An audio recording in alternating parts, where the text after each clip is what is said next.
on, here he comes. First time round in the McLaren. I can't wait. Come on. Well, actually, no, let's step back a bit.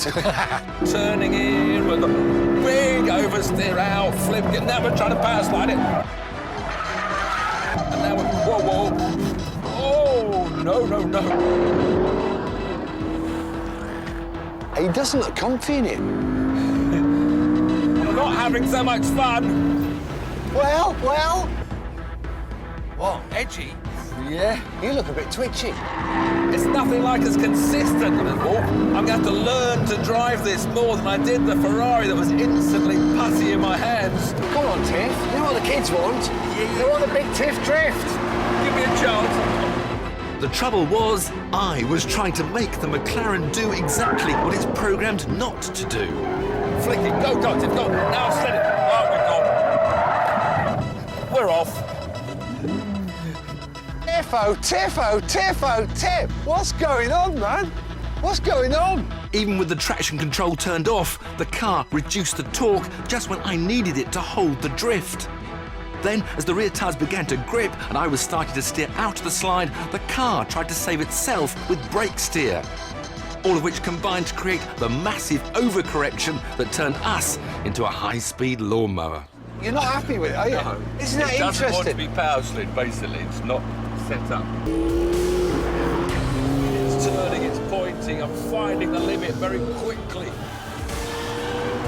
This is really a much more sorted car. I can build some confidence. Get into that throttle. Plenty of grip still there in reserve. It's bringing a much bigger smile on my face than it did before, that's for sure. Race spec master switch. Ignition. Fuel pumps on.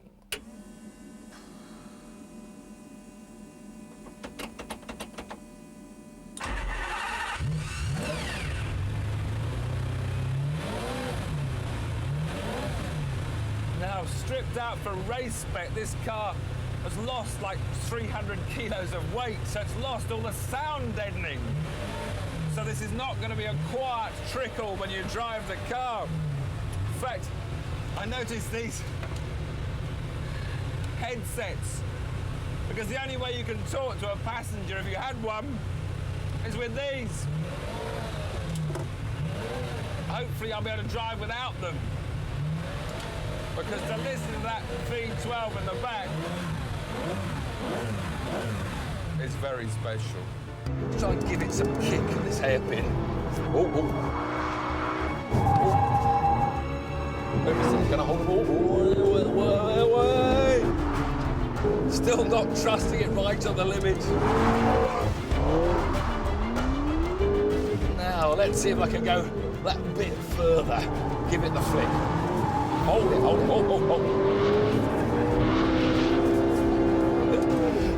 And yes, you can now drift a McLaren. White circle with black diagonal lines across it, which means we can now go 3, 2. It's like I've got a huge widescreen television in front of me on a PlayStation game. Whoa. Oh, it's going to get me into trouble. This car is going to get me into trouble. I think these headsets on, it makes me feel more like I'm in a racing car. I've got my crash helmet on, I'm in racing mode. I probably need to take them off in order to calm myself down, to listen to all the... to listen to all the noises of the car.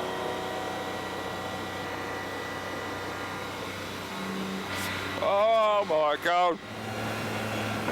But getting back into McLaren has reminded me what supercars should all be about. And it's all about the driving experience. But most of all, it's just this stunning performance.